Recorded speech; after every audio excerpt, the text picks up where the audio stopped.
جس سے پوری کائنات میں زلزلہ آ جائے گا۔ اس ہماگیر زلزلے کے ابتدائی جھٹکوں سے ہی دہشت زدہ ہو کر دودھ پلانے والی مائیں اپنے دودھ پیتے بچوں کو بھول جائیں گی، حاملہ عورتوں کے حمل ساقط ہو جائیں گے۔ اس چیخ اور زلزلہ کی شدت دم بدم بڑھتی جائے گی جس سے تمام انسان اور جانور مرنے شروع ہو جائیں گے، یہاں تک کہ زمین آسمان میں کوئی جاندار زندہ نہ بچے گا۔ زمین پھٹ پڑے گی، پہاڑ دھنی ہوئی روئی کی طرح اڑتے پھریں گے، ستارے اور سیارے ٹوٹ ٹوٹ کر گر پڑیں گے اور پوری کائنات موت کی آغوش میں چلی جائے گی۔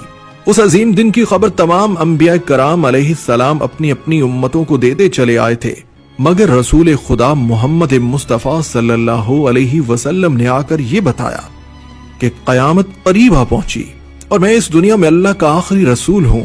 قرآن حکیم نے بھی اعلان کیا کہ قیامت نزدیک آ پہنچی اور چاند شق ہو گیا، اور یہ کہہ کر لوگوں کو چونکایا۔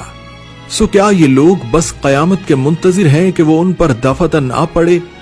سو یاد رکھو کہ اس کی متعدد علامتیں آ چکی ہیں۔ سو جب قیامت ان کے سامنے آ کھڑی ہوگی اس وقت ان کو سمجھنا کہاں میسر ہوگا، لیکن قیامت کب آئے گی اس کی ٹھیک ٹھیک تاریخ تو کجا سال اور صدی اللہ کے سوا کسی کو معلوم نہیں۔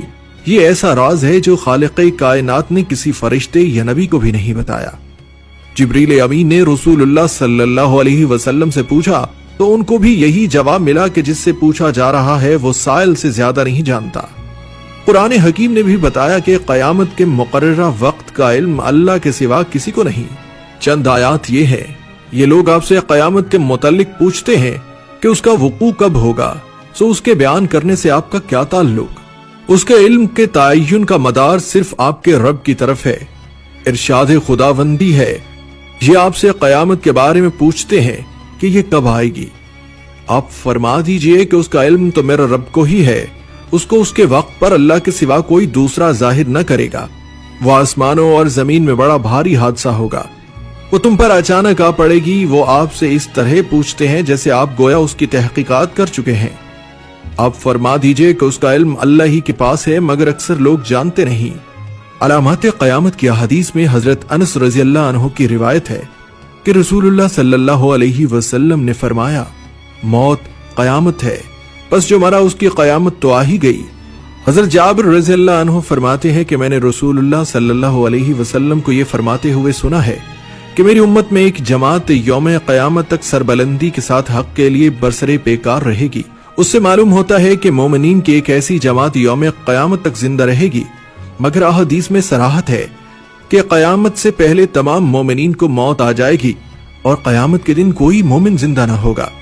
وہ احادیث یہ ہے، بے شک اللہ عز و جل ایک ہوا بھیجے گا جو ریشم سے زیادہ نرم ہوگی، بس جس کے دل میں ایک دانہ یا ایک ذرہ کے برابر بھی ایمان ہوگا وہ اسے نہ چھوڑے گی اور اس کی روح قبض کر لے گی۔ قیامت نہ آئے گی جب تک یہ کیفیت نہ ہو جائے کہ زمین میں اللہ اللہ نہ کہا جائے۔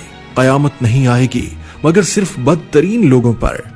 قیامت کی علامات کبریٰ میں سے آخری علامت آگ کا نکلنا ہے۔ قیامت کا سور پھونکے جانے سے پہلے زمین پر بت پرستی اور کفر پھیل جائے گا۔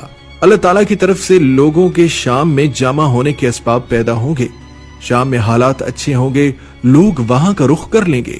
پھر یمن سے ایک آگ نکلے گی جو لوگوں کو ارض محشر یعنی شام کی طرف ہانکے گی۔ جب سب لوگ ملک شام میں پہنچ جائیں گے تو یہ آگ غائب ہو جائے گی۔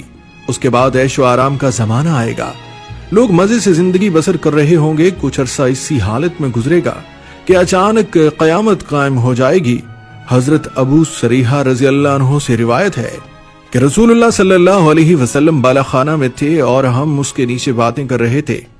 میرا خیال ہے کہ رسول اللہ صلی اللہ علیہ وسلم نے فرمایا، جہاں یہ لوگ جائیں گے آگ بھی وہیں جائے گی، اور جہاں یہ لوگ قیلولہ کریں گے آگ بھی وہیں رکے گی۔ ایک حدیث میں یوں ہے کہ وہ ایک ایسی آگ ہوگی جو یمن کے مشہور شہر عدن کے آخری کنارے سے نمودار ہوگی اور لوگوں کو ہانک کر ارض حشر کی طرف لے جائے گی۔ ارض حشر سے مراد ملک شام کا وہ علاقہ ہے جہاں وہ آگ لوگوں کو لے جا کر چھوڑے گی۔ ایک روایت میں یہ بھی منقول ہے کہ وہ آگ حجاز کی سرزمین سے نمودار ہوگی۔ حضرت ابو ہریرہ رضی اللہ عنہ سے مروی ہے کہ رسول اللہ صلی اللہ علیہ وسلم نے فرمایا کہ قیامت اس وقت تک قائم نہیں ہوگی یہاں تک کہ سرزمین حجاز سے ایسی آگ ظاہر نہ ہو جائے جس سے بصرہ کے اونٹوں کی گردنیں روشن ہو جائیں، جبکہ حدیث میں اس کا بھی یمن کی جانب سے نمودار ہونا بیان کیا گیا ہے۔ اس بارے قاضی ایاز نے فرمایا کہ ہو سکتا ہے قیامت کی نشانی کے طور پر جس آگ کا ذکر کیا گیا ہے وہ ایک نہیں دو ہوں، اور وہ دونوں لوگوں کو گھیر کر ہانک کر ارض حشر یعنی ملک شام کی طرف لے جائیں گی، اور یہ بھی ممکن ہے کہ وہ آگ تو ایک ہی ہوگی جو ابتدا میں یمن کی جانب سے نکلے گی، لیکن اس کا ظہور حجاز کی سرزمین سے ہوگا۔ اس موقع پر اس بات کی وضاحت بھی ضروری ہے کہ اس سلسلہ میں صحیح بخاری کی جو روایت ہے جس میں یہ فرمایا گیا ہے کہ قیامت کی علامتوں میں سے سب سے پہلی علامت وہ آگ ہوگی جو لوگوں کو مشرق کی طرف سے گھیر کر ہانک کر مغرب کی طرف لے جائے گی، جبکہ حقیقت میں وہ آگ سب سے آخری علامت ہوگی، جیسا کہ حدیث میں مذکور ترتیب سے بھی واضح ہوتا ہے۔ اور صحیح بخاری کی روایت میں آگ کو جو سب سے پہلی نشانی قرار دیا گیا ہے تو اس اعتبار سے ہے کہ آگ قیامت کی ان نشانیوں میں سے سب سے پہلی نشانی ہوگی جس کے بعد دنیا کی چیزوں میں سے کوئی چیز بھی باقی نہیں رہے گی، بلکہ ان نشانیوں کے وقوع پذیر ہونے کے ساتھ ہی سور پھونکا جائے گا۔ ان کے برخلاف حدیث میں جن نشانیوں کا ذکر کیا گیا ہے ان میں سے ہر ایک نشانی کے بعد بھی دنیا کی چیزیں باقی رہیں گی۔ ایک ایسی ہوا کا بھی ذکر کیا گیا ہے جو لوگوں کو سمندر میں پھینک دے گی۔ یہ روایت بظاہر اس روایت کے خلاف ہے جس میں آگ کا ذکر ہے، بس ان دونوں روایتوں کے درمیان مطابقت و یکسانیت پیدا کرنے کے لیے یہ کہا گیا ہے کہ اس دوسری روایت میں لفظ ناس لوگوں سے مراد کفار ہیں، کیونکہ مسلمان تو اس وقت ہوں گے ہی نہیں اور ان کفار کو ہانکنے والی آگ ہوا کے سخت جھکڑ کے ساتھ ملی ہوئی ہوگی تاکہ ان کفار کو سمندر میں دھکیلنے کا عمل زیادہ تیز رفتاری کے ساتھ پورا ہو۔ سو قرآن کریم میں اس حقیقت کی طرف اشارہ کیا گیا ہے، ایک زبردست آگ جو یمن سے نکلے گی اور لوگوں کو ہانکتی ہوئی محشر کی طرف لے جائے گی۔ لوگ آگے ہوں گے اور آگ پیچھے، جو پیچھے رہ جائے گا وہ جل جائے گا۔ یمن میں کئی آتش فشاؤں کے دہانے موجود ہیں، قیاس یہی ہے کہ یہ آگ یہیں سے نکلے گی۔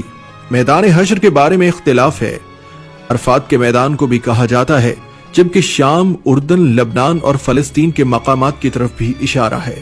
یہی بیت المقدس بھی ہے اور کئی احادیث میں رسول کریم صلی اللہ علیہ وسلم نے اس مقام یعنی بیت المقدس اور فلسطین کی تعریف فرمائی ہے، اور یہی دجال اور یہودیوں کا خاتمہ بھی ہوگا۔